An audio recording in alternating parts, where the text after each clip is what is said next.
For months, all the buzz in West Haven, Connecticut has been about an annoying buzz. It's just repetitive now.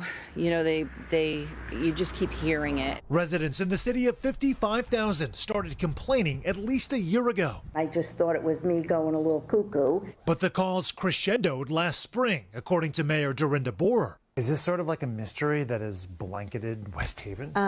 It's not in every neighborhood. It's in enough neighborhoods that we want to make sure we're addressing their quality of life. The issue recently reaching a fever pitch. We're just asking for transparency. Our Hartford station, NBC Connecticut, interviewing Kimberly Nunes, who started a petition demanding details that now has more than 140 resident signatures. It's definitely impacted our mental health. I have been put on medication for sleeping because it's very hard to sleep with this sound. One man on a mission to snuff it out.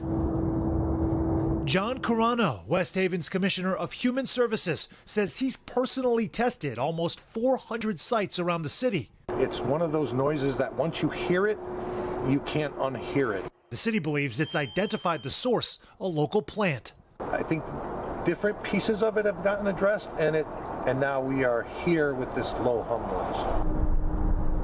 West Haven just greenlit $15,000 to hire a third-party acoustics firm tasked with tracking down the sound's origin. Meantime, the situation reminiscent of several others in recent years, from a pulsating vibration in Bristol, Connecticut in 2024. I'm just asking for help. This is torture. To the sweet smell of maple syrup sweeping over New York City in 2013. To this, a haunting screech coming from the iconic Golden Gate Bridge. In all those cases, an explanation soon followed, and officials here say this will be no different.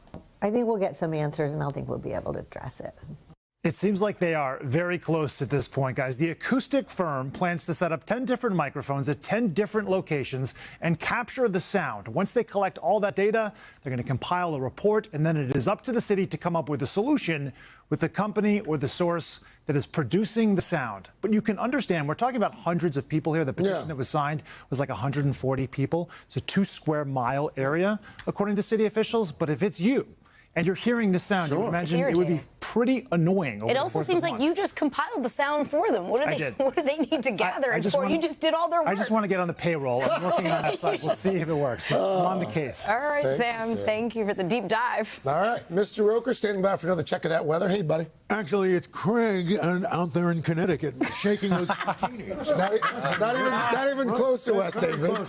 I know, but you travel sometimes. Sometimes you travel shaking those martinis. I love that you think so little of the people of Connecticut. Around the Great Lakes. I'm just going to keep talking. I'm that annoying buzz. Anyway. Hey, thanks for watching. And don't forget, you can catch the Today Show every morning on NBC or take Today when you're on the go. Just follow the Today podcast on Apple Podcasts, Spotify, or wherever you listen.